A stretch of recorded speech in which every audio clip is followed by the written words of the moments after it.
안녕하세요. 저는 1년 5개월 짧은 결혼 생활을 끝낸 30대 초반의 여자입니다. 짧디 짧은 제 결혼 생활을 돌아보면요. 처음부터 끝까지 억울하고 분통 터지는 기억밖에 없습니다. 남들은 깨복고 마냥 행복해야 될 신혼 시절인데 저는 그 기간 동안 잠도 잘 못 자고 신경쇠약에 걸릴 정도로 힘들기도 했어요. 결혼 한번 잘못했다가 없던 정신병까지 생길 뻔했던 저. 상상 초월의 제 결혼 이야기를 한번 들어보시겠어요? 저는 엄마가 대표 원장님으로 있으신 영어 학원에서 강사로 근무를 하고 있습니다. 제가 30살이 넘어가니까 엄마는 결혼 생각은 없느냐고 한 번씩 물어보시더라고요. 저는 결혼 생각은 있는데 남자가 없다고 그랬죠. 적극적으로 결혼하려고 노력하는 타입은 아니지만 괜찮은 사람이 있다면 결혼할 수도 있겠다는 게 제 입장이었거든요. 엄마도 가끔 물어보시긴 해도 결혼 빨리 하라고 닥달하시는 편은 아니었고요. 그러다가 하루는 엄마가 식사 도중 그러시는 겁니다. 괜찮은 선자리가 하나 있는데 만나볼래? 누군데? 엄마 아는 사람 있어? 엄마 봉사활동 나가잖아. 거기서 만난 사람인데 아들 둘 있다고 하더라고. 첫째 아들은 이미 결혼해서 애도 있고 둘째 아들은 아직 미혼이라네. 나이는 너랑 3살 차이고 학교는 외국에서 나왔다고 하고 운동을 계속했었대. 지금은 형이랑 같이 운동센터 여러 개 운영한다고 하대. 사진 보니까 인물 좋고 성격도 아주 반듯하댄다.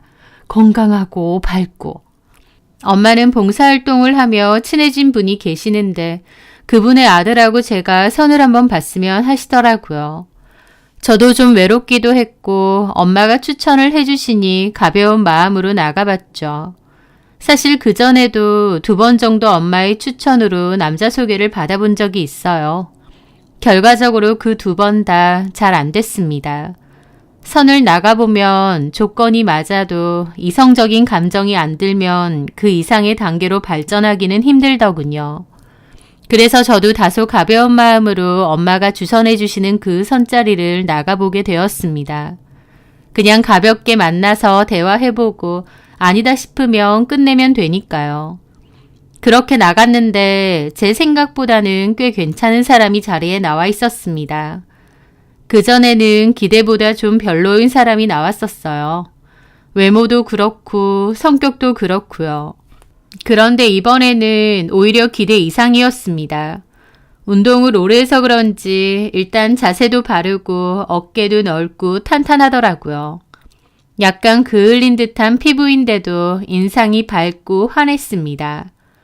외모도 괜찮았는데 대화를 해보니 적당히 유머러스하고 매너도 좋고 생각 이상으로 너무 괜찮더라고요. 굳이 선자리에 안 나와도 여자들한테 인기 많을 것 같은데 라는 생각이 절로 드는 남자였죠. 그 남자 식사도 하고 좋은 시간을 보냈고 애프터 신청도 하기를 바랬습니다. 제가 먼저 해도 되지만 그건 자존심이 좀 상했고 그 남자도 제가 마음에 들길 바랬거든요. 다행히 통했던 건지 그 남자가 애프터 신청을 했고 저희는 그 후부터 자주 만나며 애정을 키워가기 시작했습니다. 천생연분이라고 생각했어요. 조건도 잘 맞고 성격도 잘 맞고요. 그 남자는 키도 크고 덩치 좋고 인상 좋고 겉으로 봐도 참 괜찮은 사람이었죠. 게다가 능력이나 벌이도 괜찮은 편이었습니다. 엄마는 그 남자가 자기 형이랑 운동센터 여러 개를 같이 운영한다고 했는데 들어보니 그건 아니고 엄밀히 말하면 형이 대표라고 하더라고요. 그 남자는 형 밑에서 직원으로 일하는 거고요. 운동센터는 총 3군데라고 했고 일반적인 피트니스 센터도 있고 재활 관련 운동센터도 있다고 했습니다. 그 남자도 대학에서 그런 걸 전공했다고 하고요. 그 남자는 센터 관리 일을 한다고 했고 본인 하는 일에 자부심도 많았습니다. 돈도 꽤 잘 번다고 본인 입으로 말하더라고요. 하여튼 조건으로 쳐도 크게 모자랄 게 없는 사람이었습니다. 집안 형편도 그 남자 집이나 저희 집이나 엇비슷했고 여러 조건들이 잘 맞았어요. 그렇게 저희는 애초에 결혼을 전제로 하고 연애를 하게 되었는데요. 연애도 길게 할 필요 있느냐고 한 6개월 정도 만나보고 바로 날짜 잡자고 하더라고요. 그리고 시작부터 결혼 전제로 하는 연애다 보니 진지한 얘기도 많이 주고받았습니다. 결혼을 하게 되면 서로 이런 부분은 중요하다, 이런 부분은 양보 못한다, 이런 부분은 조심해달라 이런 게 있잖아요. 예를 들어 깔끔한 성격이니 집이 지저분한 건 못 참는다라던가 집안일은 반드시 반반으로 나눠서 해야 된다라던가 잠잘 때 예민하니 침대를 따로 쓰자던가 하는 등의 이야기요. 결혼하고 나서 이러니 저러니 하는 것보다 결혼 전에 충분히 대화하고 맞춰보는 게 필요하다고 생각했죠. 그 남자는 자기는 무던한 편이라서 크게 거슬리거나 싫은 게 별로 없다고 했습니다. 다만 가족들이랑은 잘 지내는 게 무엇보다 중요하다고 하더라고요. 난 지금도 엄마랑 형이랑 형수랑 너무 잘 지내거든. 여행도 엄청 자주 가고 캠핑도 가고 결혼해서도 계속 이렇게 지내고 싶어.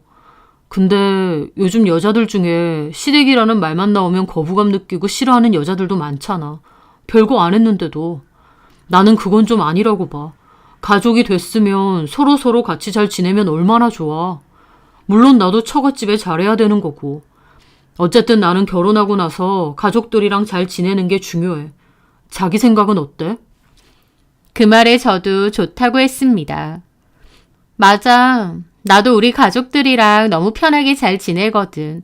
사이도 좋고 여행도 자주 가는 편이고. 그래서 나는 오빠가 가족들이랑 화목하게 잘 지내는 거 보기 좋고 나도 좋아. 우리 집도 그러니까. 결혼해서도 시댁이니 처가니 이런 거 나누지 말고 다 같이 잘 지냈으면 좋겠어. 사실 어머님하고 우리 엄마도 봉사활동 같이 하시면서 친해진 사이잖아. 가족들 다 같이 그렇게 놀러 다니고 잘 지내면 너무 좋은 거 아니야? 그 말에 그 남자는 우리 둘이 생각이 똑같다면서 너무 좋아하더라고요. 저는 진짜 그랬습니다. 남친 맞춰주려고 하는 소리가 아니라 결혼하고 나서 양가 부모님 모두 다 같이 잘 지내면 얼마나 좋겠냐 생각했어요. 물론 남친네는 아버님은 안 계시고 어머님만 계시긴 했지만 어쨌든 두루두루 다 같이 잘 지내는 건 저도 원하는 바였습니다. 저희는 결혼 준비할 때 걸리는 게 하나도 없었어요. 너무 잘 맞고 비슷한 부분이 많았죠. 그렇게 저희의 결혼 준비는 마치 잘 닦인 고속도로처럼 빠르고 매끄럽게 그리고 순조롭게 진행이 되었습니다. 결혼하고 나서도 그러할 거라고 생각했어요. 비슷한 수준의 집안과 비슷한 성형의 두 사람이 만났으니 별다른 문제 없이 잘 지낼 수 있을 거라 생각했죠. 그런데 전혀 아니었습니다. 결혼 초반부터 남편과 저는 심각하게 삐그덕거리기 시작했거든요. 처음 문제가 된 건 남편에게 온 그 문자 때문이었습니다. 신혼여행 갔다 오고 보름 정도 지났을 때일까요? 같이 맥주도 한잔하면서 영화를 보자고 했습니다. 그렇게 소파에 앉아 다정하게 영화를 보고 있는데요. 맥주를 많이 마신 남편은 화장실을 잠깐 갔다 온다고 자리를 비웠죠. 그래서 저도 리모컨으로 영화를 정지하고 잠시 남편을 기다리고 있었습니다. 그런데 마침 소파 위에 남편 폰으로 톡이 여러 개 연달아 왔고 미리 보기 창으로 저도 보게 되었습니다. 그런데 그 내용이 좀 이상하더라고요. 야, 용준아. 그 마사지 업소 연락처 혹시 아냐? 거기 괜찮냐? 라고요. 마사지 업소라는 단어에 저는 확 꽂혔습니다. 저는 황당한 기분으로 그 카톡을 확인해 봤죠. 그런데 그 친구가 남편더러 마사지 업소 중 요즘 어디가 괜찮냐, 추천해 줄 데 없느냐, 술집 여기 가봤냐, 거기 아가씨들 괜찮느냐, 이런 톡을 여러 개 보낸 겁니다. 황당해서 이게 뭔가 하는데 남편이 언제 돌아왔는지 폰을 확 뺐더라고요. 당황한 얼굴로요. 남의 폰을 왜 봐? 이리 줘봐. 왜? 왜 오빠 친구가 오빠더러 마사지 업소 연락처를 묻고 괜찮니 어쩌니 물어봐? 내가 어떻게 알아? 아니 이 새끼가 미쳤나? 그런 걸 나한테 물어. 하면서 막 화를 내더니 그 대화방에서 아예 나가버린 듯 했습니다. 지금 뭐 하는 거야? 이리 줘봐. 내가 좀 보게. 아, 왜 그래? 남의 폰을. 남의 폰? 이 자식이 원래 실없는 소리 잘해. 오빠가 아니까 물어본 거겠지. 아니라니까? 얘 아무한테나 다 그런 거 묻고 다녀. 정신 이상한 놈이라니까? 하면서 그냥 됐고 영화나 마저 보자는 겁니다. 제가 그런 대화를 봤는데 영화가 눈에 들어오겠나요? 저는 영화를 끄고 남편에게 그런데 가느냐고 솔직하게 말해보라 했습니다. 남편은 안 간다고 막 화를 내더니 그 친구한테 돌연 전화를 하더라고요. 그러면서 야, 이 자식아. 너 미쳤어? 내가 그런 데를 어떻게 한다고 나한테 묻고 지랄이야. 너 그딴 걸로 나한테 연락하지 마. 알았어? 하면서 전화를 확 끊어버리더라고요. 하지만 제가 보기에 남편이 그러는 건 다 쇼하는 것 같았습니다. 톡 까놓고 말해 남편이 그런 유흥업소를 많이 다니니까 잘 아는 거고 그러니까 친구도 물어보는 거 아니겠나요? 남편과 저는 순식간에 싸늘해졌고 그 일로 며칠 동안 대화도 안 했습니다. 남편은 억울하다고 왜 사람을 죄인 취급하냐, 자기가 뭘 잘못했냐는데 저는 남편이 그런 데를 좋아하는 사람인가 처음으로 의심을 하게 되었죠. 결혼한 지 한 달도 안 돼서 말이에요. 그 후에는 흐지부지하게 다시 예전처럼 잘 지내게 되었습니다. 하지만 저는 뭔가 찜찜한 기분이 계속 있었어요. 자꾸만 의심이 들고 늦게 오는 날이면 그런 데를 갔을까 싶더라고요. 그런 게 계속된 고민 끝에 남편의 폰을 몰래 훔쳐보게 되었죠.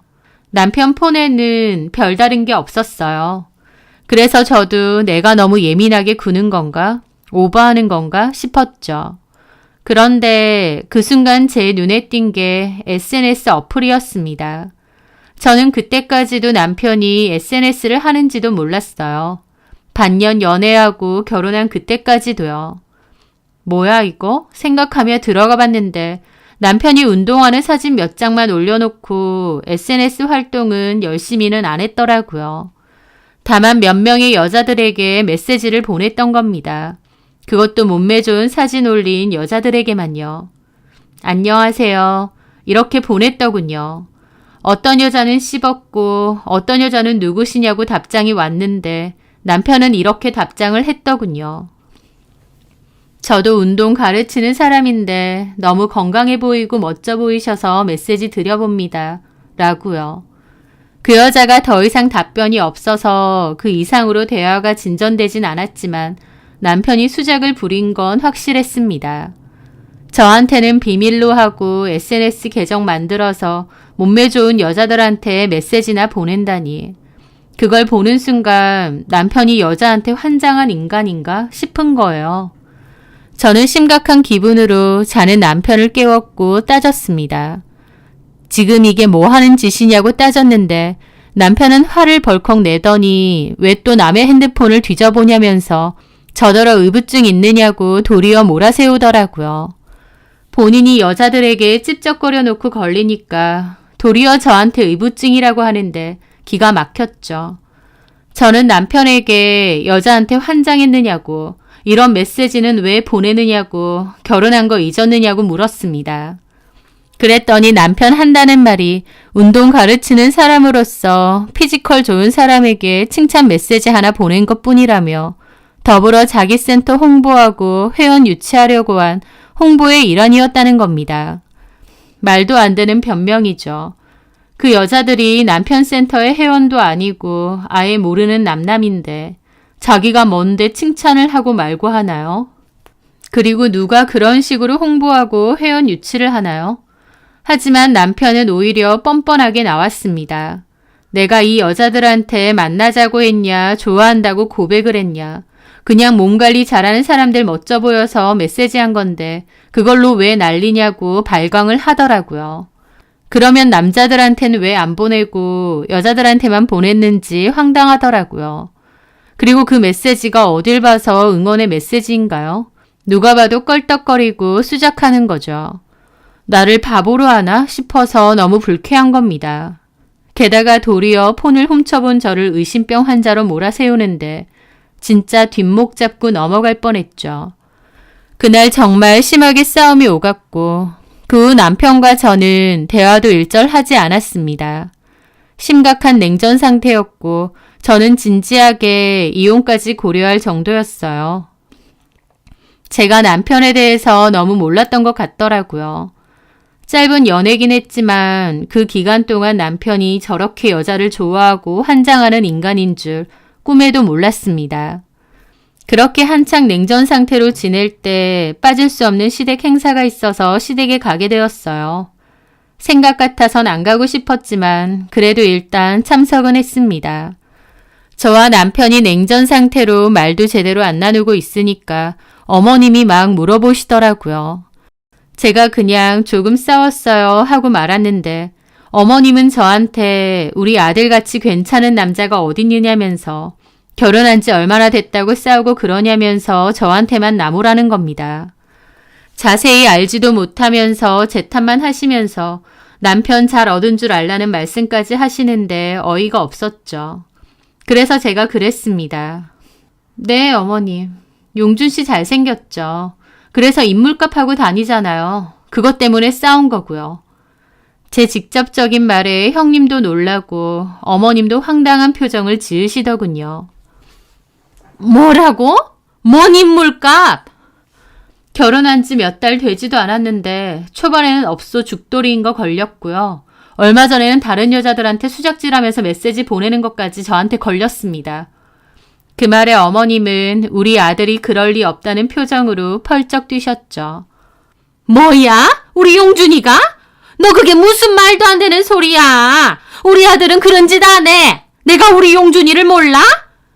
하면서 어머님은 거실에 있는 저희 남편더러 이리 와보라고 해서 물어보시더라고요. 너 새아기가 하는 말 진짜야?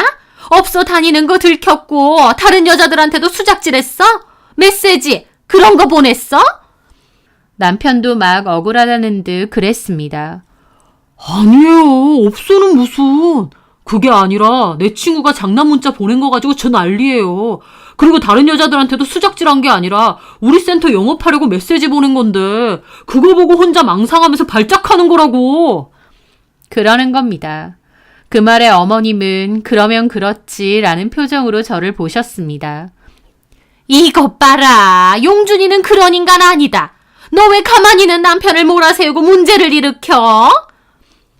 어머님, 아들 말만 듣고 저한테 이러지 마세요. 그 친구가 남편한테 마사지 업소 괜찮냐고 물어봤어요. 남편이 오죽 그런 데를 다녔으면 친구가 물어보겠느냐고요. 몸이 피곤했나 보지. 어머니, 그런 진짜 마사지샵 물어본 거 아니라니까요? 여자들 있는 마사지샵 물어본 거잖아요. 뭐 아가씨들은 괜찮니 어쩌니 그런 것까지 물었다니까요? 그런데도 어머님은 남자들 사회생활 하다 보면 그런데 한 번씩 갈 수도 있지.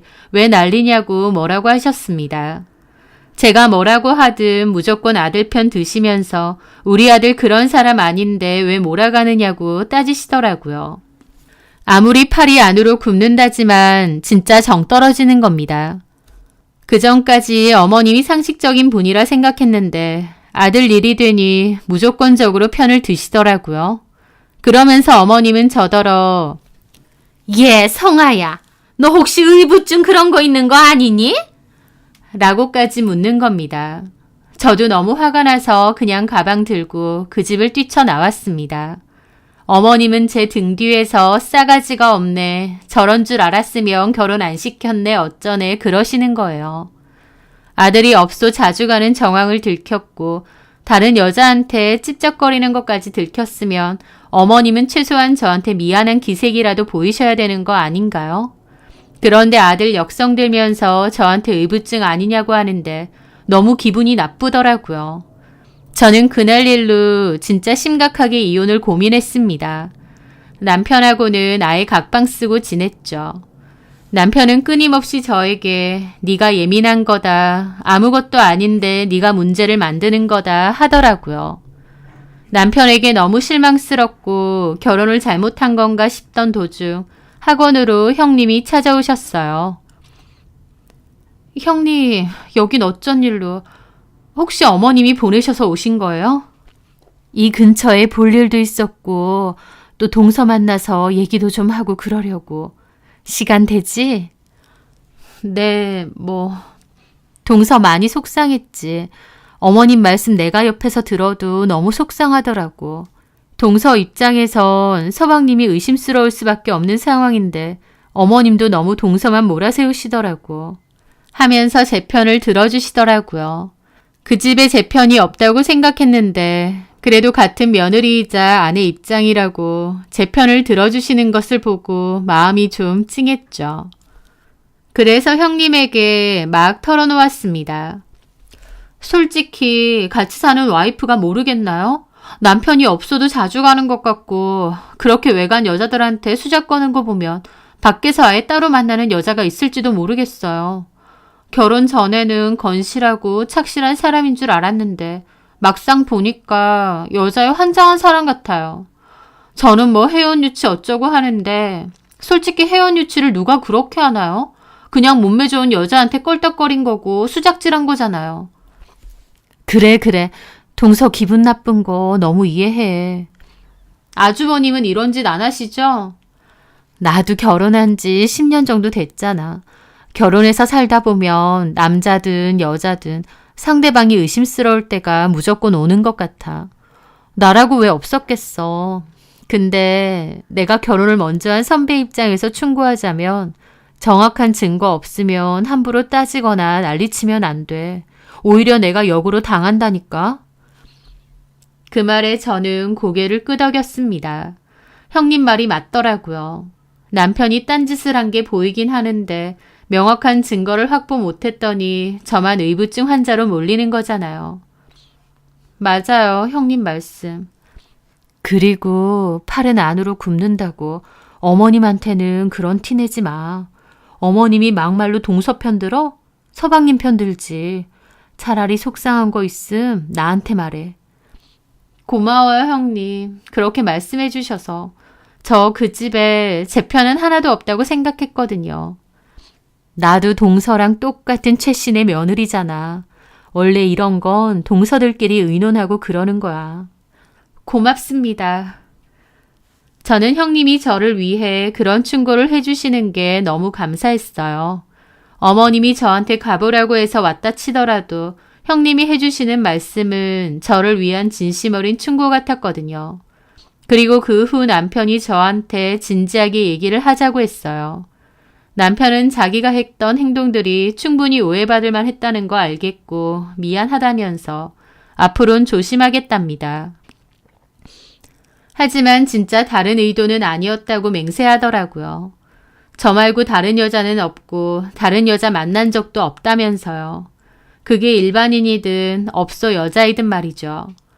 솔직히 그 말을 100% 믿은 건 아닌데 형님 말 맞다나 진짜 이거다 싶은 증거가 있는 것도 아니고 계속 냉전으로 지낼 수도 없다 보니 그냥 넘어가기로 했어요. 그리고 저도 자꾸 남편의 외도를 하는지 아닌지 신경 곤두세우지 않고 살기로 했습니다. 제 마음속에 자리 잡기 시작한 의심을 무시하고 살기 시작한 거죠. 그 후 남편하고는 크게 부딪히는 일이 없었고 그냥 저냥 잘 지냈습니다. 저는 그 사건 이후로는 남편의 핸드폰을 본다던가 하는 행동은 의도적으로 하지 않았어요. 남편을 믿어주기로 한 거죠. 그런데 결혼하고 8개월 정도 지났을 무렵이었습니다. 그날 남편은 술을 마시고 늦게 들어왔고 옷을 아무데나 벗어놓고는 침대에 들어가 자더라고요. 씻지도 않고 저러고 자네 싶어서 혀를 차며 남편이 벗어놓은 옷을 정리해 주려는데 그때 남편의 겉옷에서 툭 하고 라이터가 떨어진 겁니다. 별 생각 없이 그 라이터를 주웠는데 거기에 세상에 모텔 이름이 써 있는 거예요. 그걸 보는 순간 기가 확 막히더라고요. 게다가 남편 옷에서는 술 냄새도 나지만 여자 향수 냄새도 짙게 나는 겁니다. 장미향 같은 거요. 와, 그거 보는데 이 인간이 여자를 만나고 들어왔나 싶더라고요. 저는 떨리는 손으로 남편의 핸드폰을 다시 보려고 하는데 이번에는 잠금 패턴을 해놨더라고요. 아무리 풀려고 해도 풀어지지가 않았습니다. 저는 이를 악물고 남편을 깨웠습니다. 남편은 술에 취해서 자다가 일어났고 비몽사몽 저를 보더라고요. 저는 정신 차리라고 말했습니다. 그리고 그 라이터를 들이밀었어요. 이게 뭐냐고 하니까 남편은 겨우 정신을 차리더니 한다는 말이 친구 거랍니다. 저는 그걸 변명이라고 하느냐고 핸드폰 해제하라고 했습니다. 내가 직접 봐야겠다고요.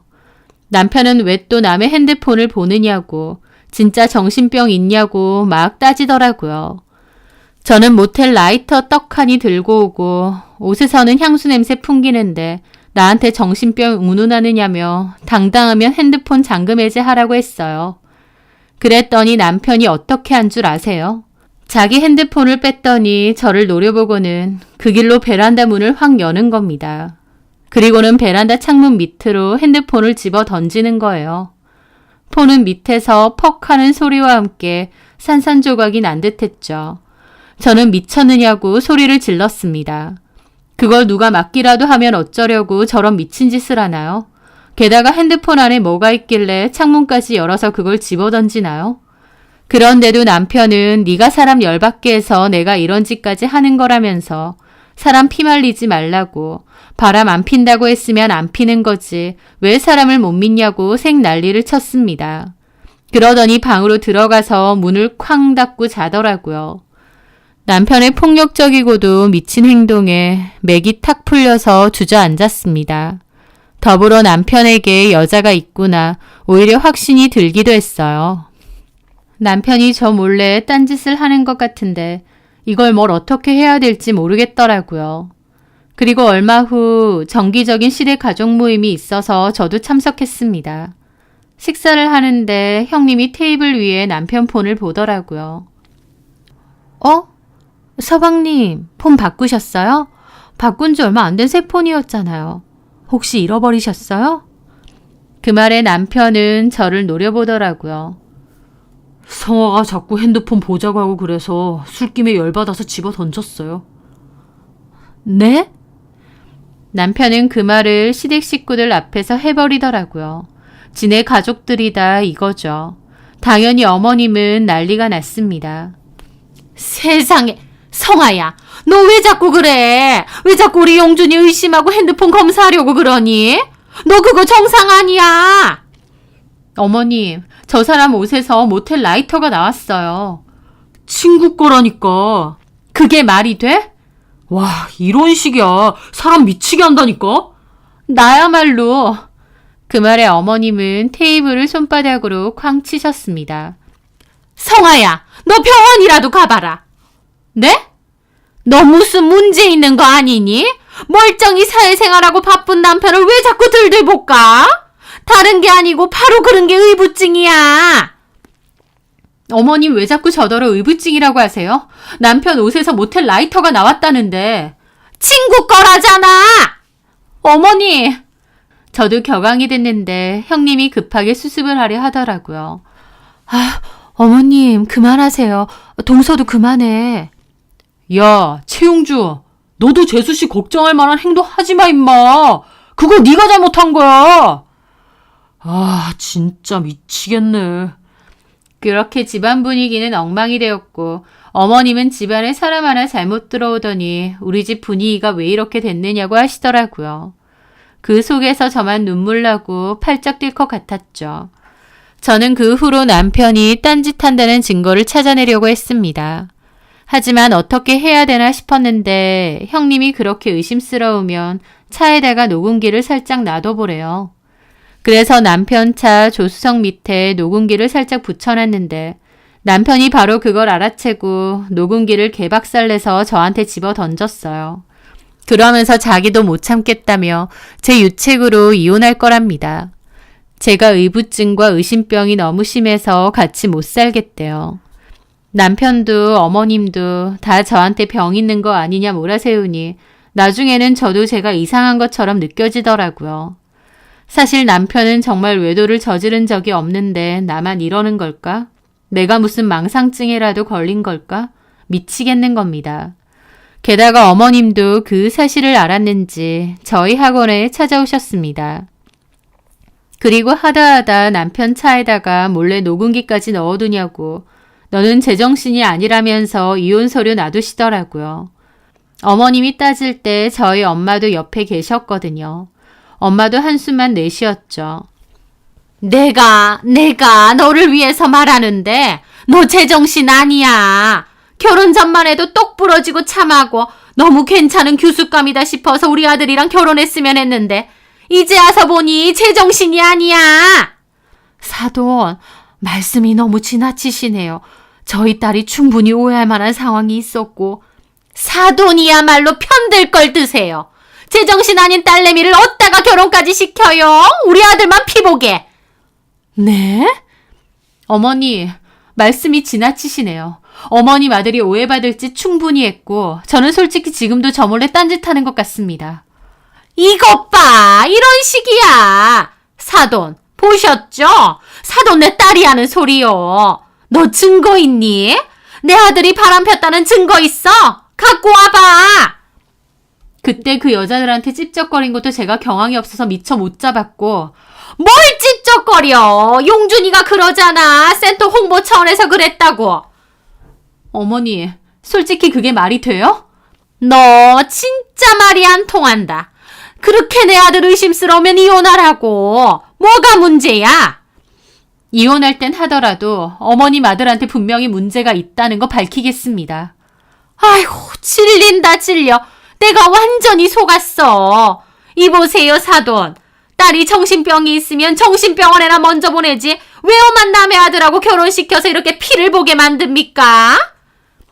확실하게 뭐 밝혀진 것도 없는데 왜 사돈이야말로 저희 딸만 몰아가세요? 제가 들어도 최서방도 잘한 거 없어요. 결혼한 남자가 외간 여자들한테 메시지 보내고 모텔 라이터 들고 들어오고 그런 건 잘한 겁니까? 누가 의심을 안 해요? 아유, 그 엄마의 그 딸이라더니 됐습니다. 말도 안 통하는 집구석. 하더니 이혼 서류를 내밀더군요. 너 이거나 사인해. 그리고 우리 용준이랑 이혼해라. 너 같은 정신병자하고 우리 용준이 더 살게 하다가는 큰일 나겠다. 세상에 하다 우리 아들 차에다가 녹음기. 우리 첫째가 안 알려줬으면 까마득히 모를 뻔했네. 그 말에 저는 몹시 놀랐습니다. 제가 남편 차에 녹음기 설치했다가 걸린 거 남편이 말한 줄 알았는데 그게 아니라 형님이 다 얘기하신 거였습니다. 형님이 그렇게 해보라는 말씀 듣고 저도 해본 건데 정작 형님이 어머님에게 다 얘기했다는 거예요. 저는 기가 막혀서 그거 형님이 알려준 방법이라고 했더니 어머님은 이제 하다 첫째 며느리까지 의심하느냐고 너는 진짜 정상 아니라고 하시면서 자리를 뜨시더라고요. 저는 형님이 제 뒤통수를 쳤다는 생각에 어안이 벙벙했습니다. 세상에 믿을 인간 하나 없다더니 자기가 알려준 방법으로 한 건데 그걸 고스란히 어머님에게 일러 바치다니요. 게다가 남편도 그 사실을 바로 알아챘는데 어쩌면 남편에게도 형님이 얘기한 것 같더라고요. 다른 사람은 몰라도 형님이 제 뒤통수를 친 게 너무 놀라웠습니다. 그리고 이해가 되지 않았어요. 솔직히 형님 입장에선 굳이 박쥐 노릇하면서 왜 제 뒤통수를 칠 이유가 뭔가요? 어머님한테 더 잘 보이고 싶어서라기엔 이미 충분히 잘 지내고 있었는데 왜 함정에 빠뜨려서 저를 이렇게 곤란하게 만드나요? 생각할수록 너무 이해가 안 되고 기가 막혔습니다.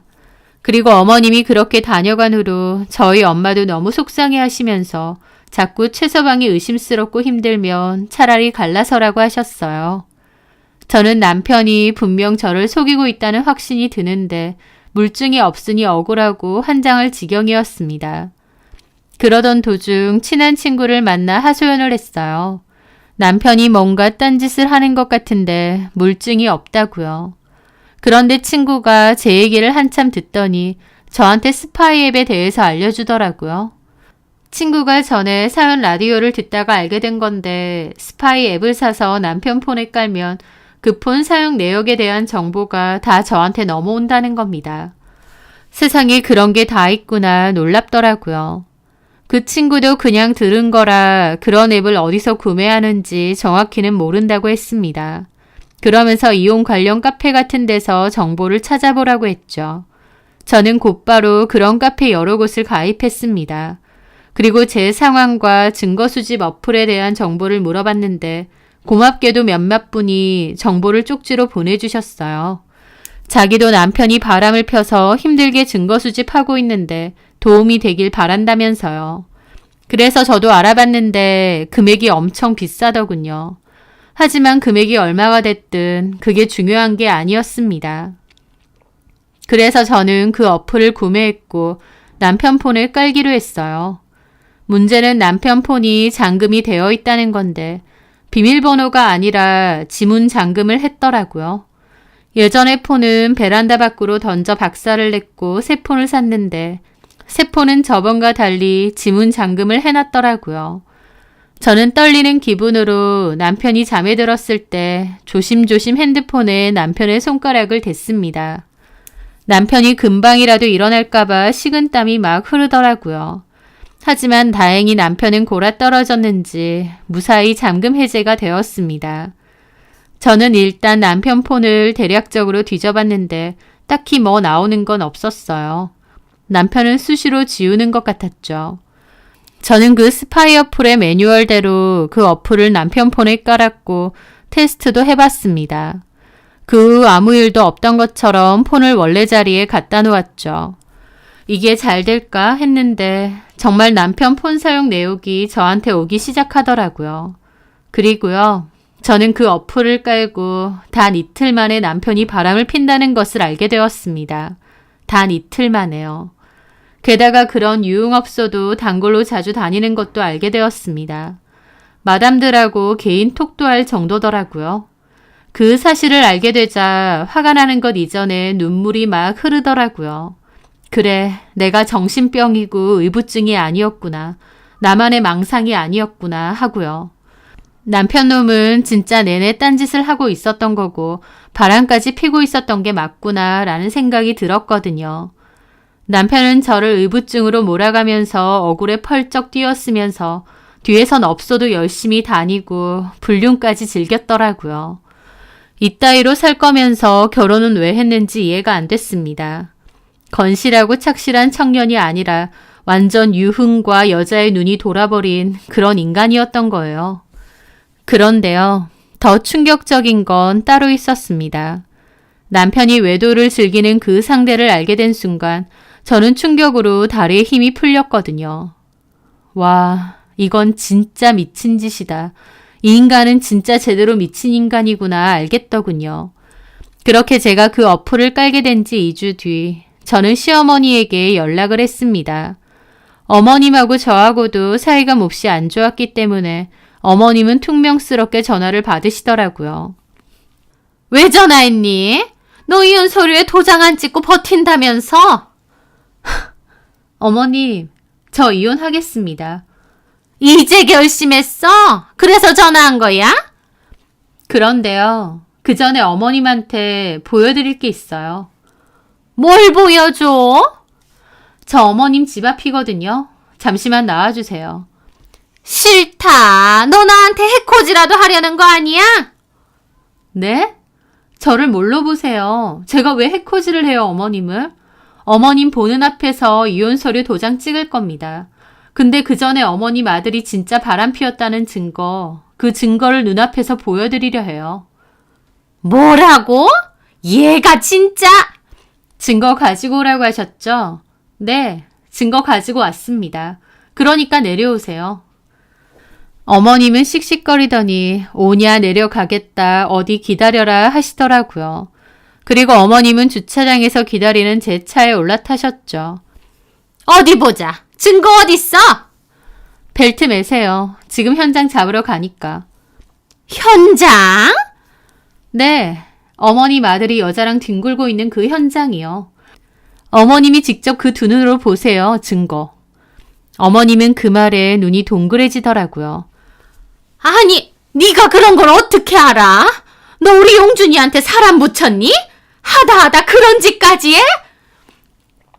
어머님 아들이 정상적으로 살았으면 제가 그런 짓 왜 하겠나요? 안 보실 거예요? 직접 보세요. 어머님 그 잘난 아들이 어쩌고 있는지.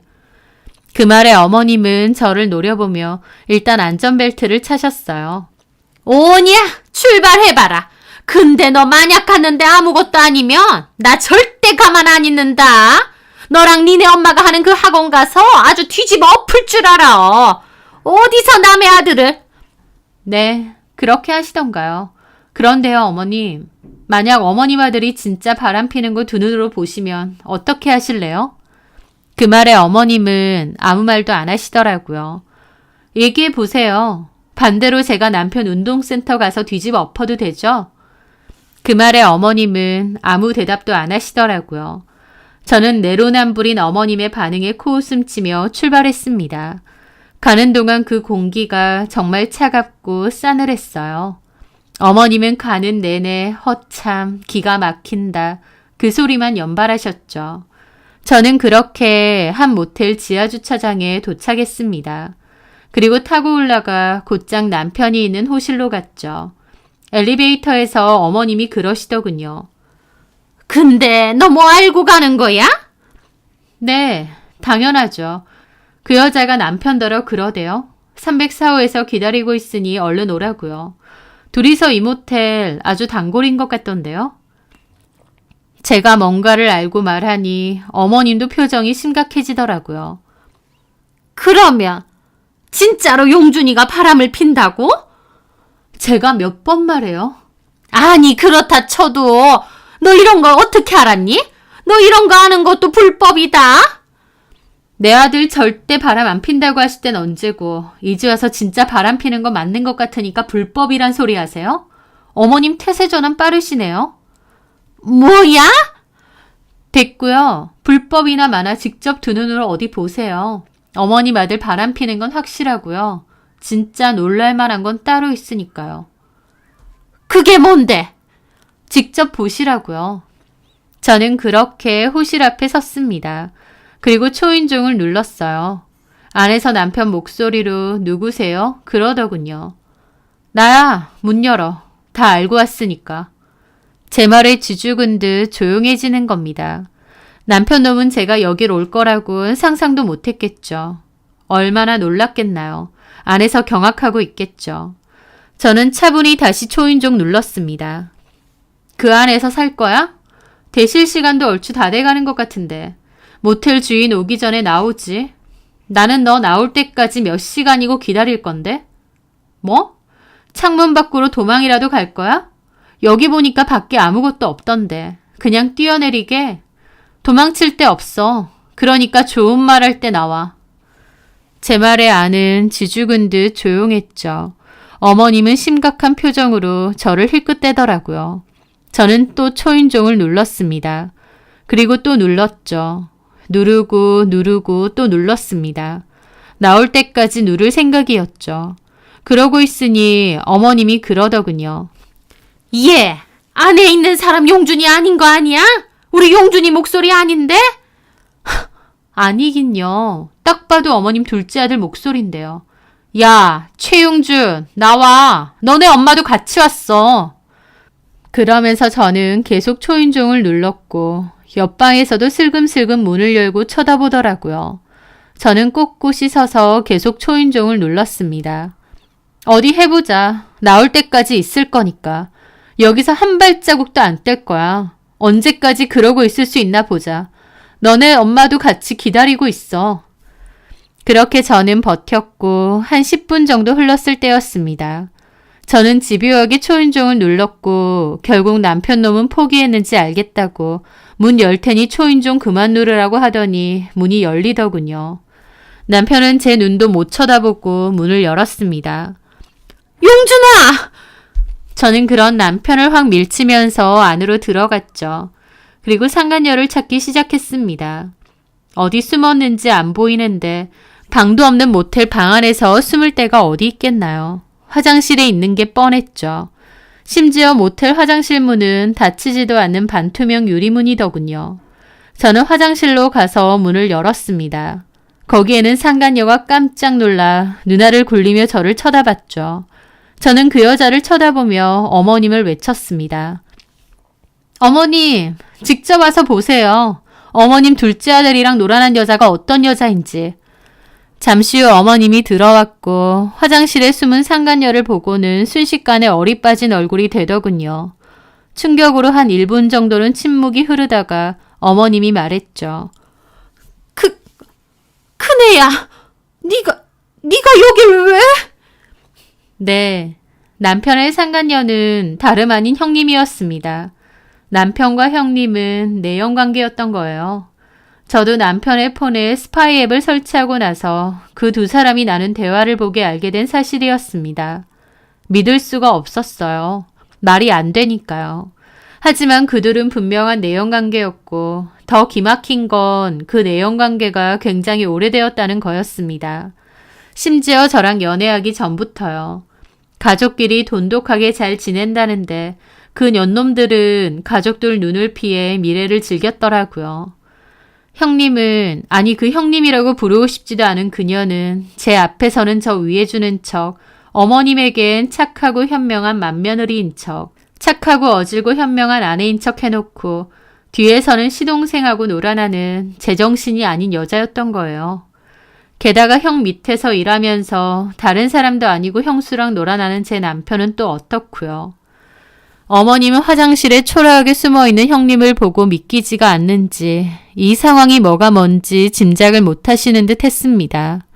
넋이 나가 형님과 아들을 계속 번갈아 보더라고요. 네가 여기 왜 있어? 여기 왜? 딱 보면 모르세요? 어머님 아들 바람핀 상대가 바로 어머님 큰며느리입니다. 나 참, 뭐 이런 미친 콩가루 집안이 다 있어. 이러면서 저한테 의부증 운운하고 정신병 숨기고 결혼했느냐 소리까지 하셨어요? 진짜 정신병자들이 누군데요?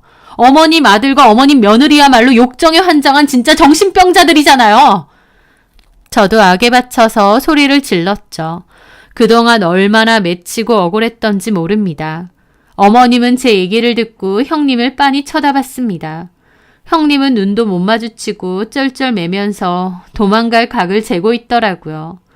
그 순간 어머님이 형님더러 네가 어떻게 하시더니 갑자기 눈을 뒤집고 그 자리에서 뒤로 실신을 하시는 겁니다. 충격이 너무 컸나 보더라고요. 남편은 엄마 외치며 어머님을 안았고 일단 밖으로 달려나갔습니다. 저는 덩달아 따라 나가려는 형님 팔을 확 잡아 돌렸죠. 형님, 아니 형님은 뭔 놈의 형님이야. 남의 남편하고 뒹굴던 년한테. 이거 안 나? 어머님 쓰러지셨잖아. 라면서 어머님 걱정하는 척 하는데 얼마나 가소롭나요. 지랄한다. 누구 때문에 쓰러지셨는데. 어머님 걱정하는 척 가증스럽네. 그리고 저는 형님의 뺨을 있는 힘껏 날렸습니다. 형님은 저한테 뺨 맞고 나가 떨어져서는 눈이 동그래져서 쳐다보더라고요. 너랑 내 남편이 놀아난 증거, 내가 여태까지 다 모아놨던 거 좀 전에 기다리면서 아주버님한테 싹 보냈어. 아주버님도 이제 다 아실 거야. 그 말에 형님의 얼굴에선 실시간으로 피가 빠져나가는 듯 창백해지더라고요. 더러운 것들. 나한테는 같은 며느리 입장이니 어쩌니. 그래놓고 뒤에선 시동생이랑 놀아나고 나 의부증 환자로 몰아가? 니들 관계 숨기려고?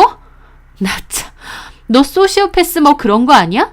아니면 발정이라도 나서 남자면 다 좋아? 시동생이고 뭐고 그런 거 가리지도 않고? 와, 진짜 더럽다 더러워. 너나 내 남편 놈이나. 저는 그렇게 말하고 그곳을 떠났습니다. 저는 일단 주차장에서 기다리던 남편 차에 올라탔어요.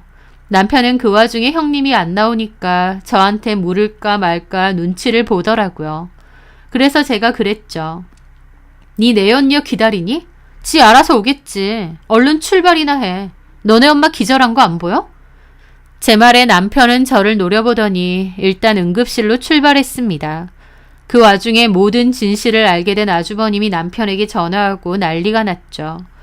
병원에 도착한 어머님은 검사를 진행했고 일시적으로 혼절한 것뿐이고 별다른 문제는 없어 보인다고 했어요. 그리고 연락받은 아주버님도 응급실로 달려왔고 잠시 후 택시 타고 형님도 달려왔죠. 저 같으면 그 길로 도망칠 것 같은데 꾸역꾸역 병원까지 찾아온 형님도 낯짝이 대단하구나 싶더군요. 아주버님은 어머님 상태 묻고 나서 바로 저한테 아까 나한테 보낸 그게 다 진짜냐고 하더군요. 네, 다 맞고 지금 모텔에서 둘이 같이 있는 거 어머님이랑 같이 확인했습니다. 어머님 그 충격으로 쓰러지신 거고요. 아주버님도 전혀 모르셨죠? 형님하고 제 남편이 그렇고 그런 사이인 거. 이게 말이 되나요? 세상에 이런 콩가루 집안이 어디 있어요? 제 말에 아주버님도 넋이 나가더라고요. 설마 했는데 제가 확인 사살을 시켜주니 아주버님도 충격이 엄청났을 겁니다. 눈에 초점이 없어지더라고요. 그냥 바람도 아니고 심지어 본인 동생이랑 놀아놨다니. 형님은 그 와중에 저를 있는 대로 노려보면서 아주버님한테 변명을 하려 하는데 아주버님이 눈이 돌아서 형님 싸대기를 날렸어요. 형님은 바닥으로 날아갔고 병원에 있던 사람들이 다 쳐다봤죠. 아주버님이 분노로 씩씩거리면서 또 형님에게 다가가려고 했고 그 와중에 남편이 말린답시고 아주버님을 잡았습니다. 아주버님은 눈이 돌아 남편 멱살을 잡고 얼굴에 주먹을 몇 번이나 날렸습니다. 이 미친 것들아 네가 사람이냐 하면서요. 병원에 있던 사람들이 달려와 말렸는데도 아주버님은 포효를 하며 남편에게 발길질하고 주먹 날리고 남편은 아주버님한테 얻어 터져서 순식간에 코피 흘리고 난리도 그런 난리가 없었습니다. 사람들이 겨우겨우 말리니까 아주버님은 소리를 지르며 자기를 붙잡은 사람들을 밀쳐내더니 그대로 병원 밖으로 뛰쳐나가셨어요. 아주버님도 제정신일 수가 없으셨겠죠. 그렇게 사람들 다 웅성거리고 저는 그 꼬라지 비웃으며 역시나 자리를 떴습니다. 그 후 남편에게 이혼 통보를 하고 친정으로 짐을 싸서 가버렸습니다. 시동생과 형수의 외도라니 이게 얼마나 경악스러운 일인가요. 저는 곧바로 소송을 진행했습니다. 그러면서 소송 과정에서 전해들었는데 내 아들은 절대 그럴 리 없다며 오히려 저를 의부증으로 몰아가던 어머님은 그때의 충격으로 함구증까지 생겼대요. 말이 안 나온다는 겁니다. 게다가 정신까지 오락가락해서 병원에서 치료도 받는다고 하더군요. 아들을 믿었는데 아들과 맏며느리가 그랬다니 어머님 충격도 엄청났던 것 같습니다. 솔직히 아들이 다른 여자랑 놀아났다면 그 정도로 놀라지는 않으실 것 같고 오히려 남편 마음 떠나게 했다며 제 탓을 할 수도 있을 것 같은데 그 상대가 맏며느리다 보니 정신을 놓으신 듯 했죠. 저는 어머님 얘기도 전해 들으면서 소송을 이어갔습니다. 그동안 스파이 어플을 이용해 수집한 증거도 많고 현장 덮칠 때도 다 녹음을 했습니다. 증거는 오히려 차고 넘치는 상황이었는데 스파이 어플은 불법 수집이라 제가 현장에서 녹음한 것만 일단 증거로 쓰자고 하더라고요. 어쨌든 저는 남편과 형님을 상대로 소송을 했고 당연한 일이지만 아주버님과 형님 역시도 이혼 소송을 진행한다고 했습니다. 그리고 그 후에도 아주버님과 남편은 심각한 몸싸움이 몇 차례 더 있었던 것 같고 아주버님은 결국 남편을 운동센터에서도 쫓아냈다고 했습니다. 자기 와이프랑 놀아난 친동생을 어떻게 두고 볼 수 있겠나요?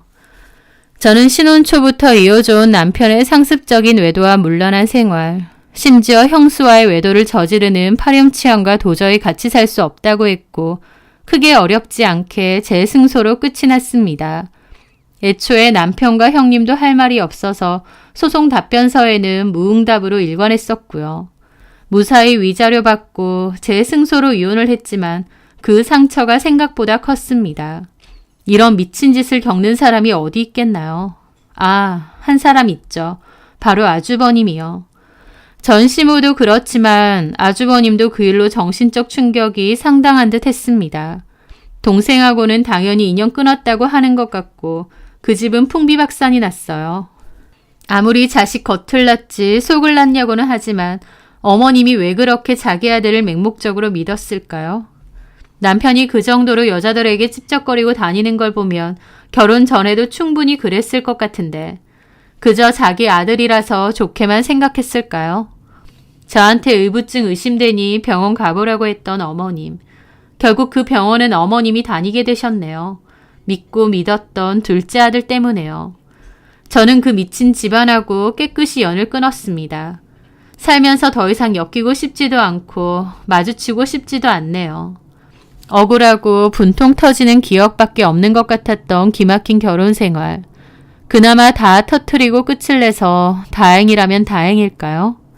쉽게 잊히지 않을 충격적인 사건이지만 그래도 제 인생을 위해, 저를 위해 최대한 잊어내고 살아가려 합니다. 그 일에 얽매여 살기에는 제 앞으로의 인생이 너무 아까우니까요. 지금 당장은 다시 결혼을 생각할 마음이 눈꼽만치도 없고 사람에게도 너무 질린 것 같아요. 시간이 약이라고 시간이 더 흐르면 제 마음도 많이 나아지겠죠. 그때를 기다리며 긍정적으로 살아가려 합니다. 제 사연 들어주셔서 감사합니다.